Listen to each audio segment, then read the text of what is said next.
Donc, on va discuter des indications de la VNI et de l'oxygénothérapie à haut débit sur les indications variées qu'on peut avoir en réanimation. Voici mes conflits d'intérêts. On a été aidé pour de la recherche. On m'a payé pour des transports et des hôtels pour des congrès. J'ai eu quelques rémunérations aussi pour certaines présentations à l'étranger. Alors les effets, les effets bénéfiques de la ventilation non invasive, bien sûr, par rapport à l'oxygène standard, ça permet de délivrer un gaz réchauffé, humidifié, ça permet d'augmenter l'oxygénation, d'augmenter jusqu'à 100% d'FiO2 en l'absence de fuite. Ça permet bien sûr de diminuer l'effort inspiratoire grâce à l'aide inspiratoire qu'on règle. Ça permet de baisser la PCO2 en augmentant les volumes courants. Et puis, il y a les effets cardiaques bénéfiques, et c'est un des traitements très efficaces de l'œdème pulmonaire dont on ne parlera pas spécifiquement dans cette présentation. Mais l'OHD, finalement, ça permet aussi de délivrer un gaz réchauffé, humidifié. Ça permet aussi d'améliorer l'oxygénation. Alors la FiO2 probablement n'atteint pas 100%, probablement de l'ordre de plutôt de 80%, 80-85%, d'apporter un peu de pression, moindre bien sûr qu'en ventilation non invasive, mais aussi de baisser l'effort. Et certaines études suggèrent qu'on peut baisser l'effort quasiment comme avec la ventilation non invasive, et puis de baisser la PCO2 grâce au lavage de l'espace mort. Bien sûr, la VNI présente certains désavantages, notamment la tolérance, certaines asynchronies patient-ventilateur, et puis les volumes courants peuvent être très augmentés, et donc augmenter le barotraumatisme, augmenter les lésions pulmonaires déjà préexistantes. Dans l'insuffisance respiratoire aiguë, on peut distinguer peut-être 4 grands types d'indications. Le traitement de l'insuffisance respiratoire aiguë hypercapnique, patients qui ont des maladies chroniques sous-jacentes. L'insuffisance respiratoire aiguë de novo. De novo, ça signifie que ça survient chez un poumon sain, et donc c'est en majorité des pneumonies. Le post-extubation, qui est un moment un peu à risque, et puis les patients post-opératoires. En ce qui concerne l'insuffisance respiratoire aiguë hypercapnique, les patients qui ont des maladies respiratoires chroniques, c'est-à-dire principalement la BPCO et le syndrome obésité-hypoventilation, dans la BPCO, clairement, le traitement de première intention est la ventilation non invasive, et cette étude datant de plus de 25 ans nous montrait clairement une réduction du taux d'intubation de façon assez impressionnante grâce à la ventilation non invasive, qui est le traitement de premier choix et ce qui a été retenu dans les recommandations internationales, c'est-à-dire, vous voyez, des recommandations très fortes de plusieurs études qui vont dans le même sens, et donc la ventilation non invasive est le traitement de première intention de l'insuffisance respiratoire aiguë hypercapnique des patients qui ont des maladies chroniques sous-jacentes.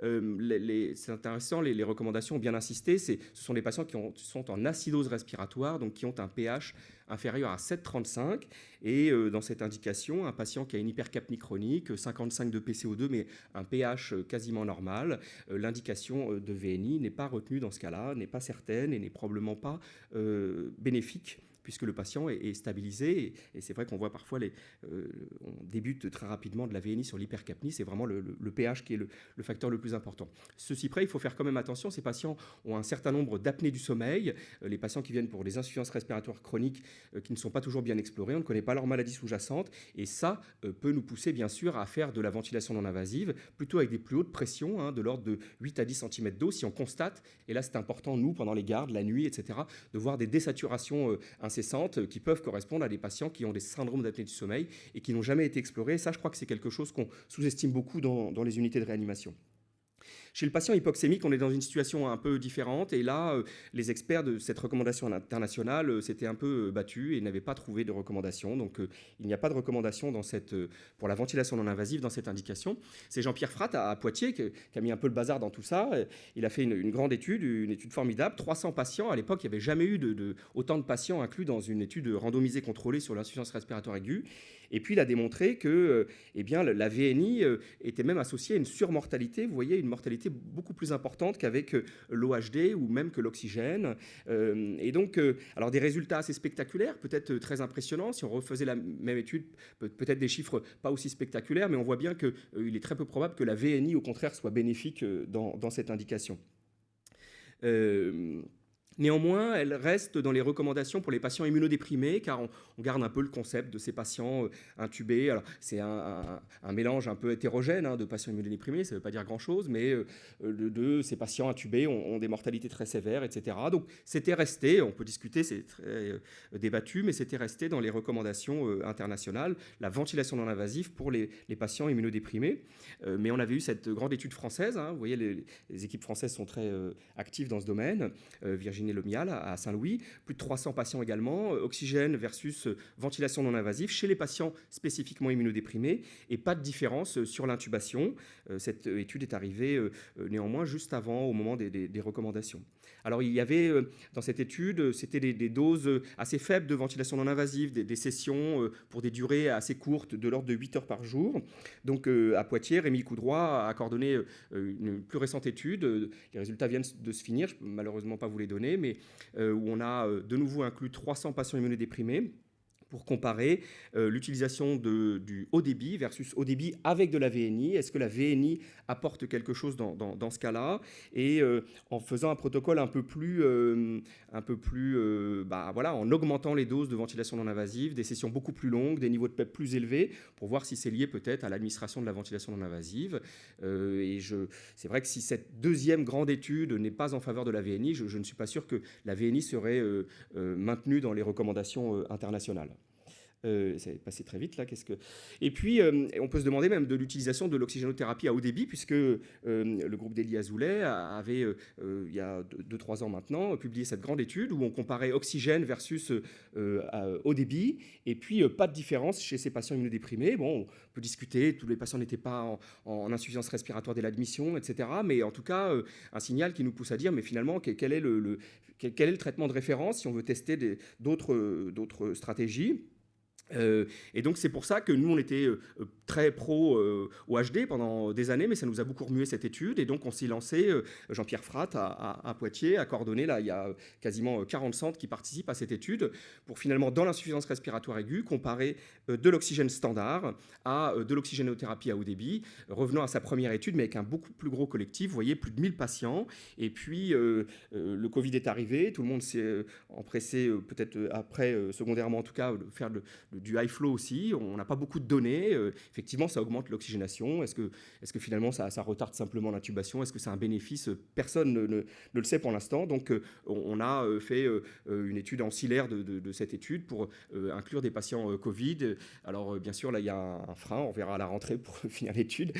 400 patients ont été inclus et 700 doivent être inclus pour répondre à la question dans l'insuffisance respiratoire aiguë, chez les immunodéprimés, puisque l'étude Princeps est stratifiée sur les immunodéprimés pour avoir le même nombre dans chaque groupe, et puis dans le Covid. Donc un peu d'incertitude, en tout cas, le high flow, le haut débit semble intéressant, mais il faut un petit peu plus de preuves pour que ce soit unanimement reconnu, le traitement de référence de façon standard. Dans la période post-extubation, on est dans une période un peu à risque, parce qu'on extube nos patients avec un taux de réintubation de l'ordre, on va dire globalement, de 10 à 15%, et puis avec probablement des populations qu'on peut assez facilement distinguer, avec des populations à faible risque et puis des patients à plus haut risque qui ont des taux de plus de 20%, les patients qui ont des maladies respiratoires chroniques, plus âgés, hypercapniques ou des pathologies cardiaques sous-jacentes. Excusez-moi. Chez les patients à faible risque, eh bien, on avait encore une fois une grande étude espagnole cette fois-ci, publiée il y a 4-5 ans, qui nous montrait que l'oxygénothérapie à haut débit était intéressante et, vous voyez, pouvait réduire de façon significative le taux de réintubation, 12% versus 5%, et donc un signal très fort en faveur de l'oxygénothérapie à haut débit en post-extubation chez les malades de réanimation. La même équipe s'était posé la question, est-ce que finalement la VNI qui était plutôt recommandée chez les patients hypercapniques, BPCO, etc., pourrait être intéressante, ou est-ce que l'oxygénothérapie pourrait suffire? Donc nous avions conduit cette étude, publiée il y a 2 ans, inclut plus de 600 patients, 30 centres français, je remercie ceux qui ont participé, et puis nous avions comparé l'utilisation de oxygénothérapie à haut débit seule versus oxygénothérapie à haut débit et la ventilation non invasive, qui est bien sûr une technique plus lourde. C'est-à-dire que si on ne retrouve pas d'effet, et bien évidemment, l'oxygénothérapie à haut débit suffirait largement pour ces patients. Moins de réglages, plus de facilité, de surveillance, etc. Néanmoins, dans cette étude, l'utilisation de ventilation non invasive, vous voyez en orange, réduisait de façon significative le taux de réintubation, 18 versus 12%, et donc une efficacité significative dans cette indication qui incluait les patients âgés, cardiaques ou ayant des maladies respiratoires sous-jacentes, une population assez large. La VNI voilà, était délivrée à forte dose, hein, c'est important, hein, 13 heures par jour dans les 24 premières heures. C'est-à-dire on extube le malade, mais on fait des doses de VNI importantes et on favorisait aussi la VNI nocturne. La VNI nocturne qui, si le patient s'endort avec et tolère bien, de faire des séances continues et assez longues. Donc, si on veut résumer pour les patients en post-extubation, chez les patients à haut risque, pardon, donc ces patients cardiaques, BPCO, maladies respiratoires chroniques, hypercapniques âgés, l'utilisation de la VNI, déjà recommandée par les recommandations internationales et de nouvelles études, très en faveur en tout cas d'utiliser la ventilation non invasive.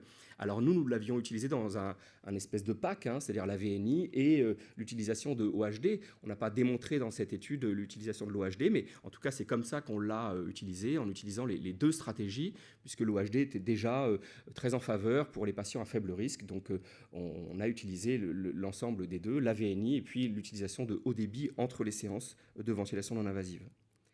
Et puis chez les patients à haut risque, l'oxygénothérapie à haut débit qui semble très intéressante. Je mets simplement un point d'interrogation, c'est-à-dire qu'on n'a qu'une étude, on aimerait avoir d'autres datas pour vraiment renforcer, puisque c'est important de l'appliquer à tous les malades, donc c'est pas anodin, et donc probablement qu'il manque pour qu'on ait une recommandation forte, pour qu'on pense que vraiment cette stratégie est vraiment efficace avec certitude, ou en tout cas avec un haut niveau de certitude. Les patients post-opératoires, selon où vous travaillez, vous êtes confrontés à ces patients. Je crois qu'il faut distinguer deux choses. On n'est pas dans les patients de réanimation proprement parlé. Les patients sont en chirurgie lourde, abdominale, cardiothoracique, extubés en général très, très rapidement, hein, 5 heures, 6 heures, etc. Le durée de la chirurgie, salle de réveil, etc. Et puis ils vont développer des insuffisances respiratoires aiguës dans les suites.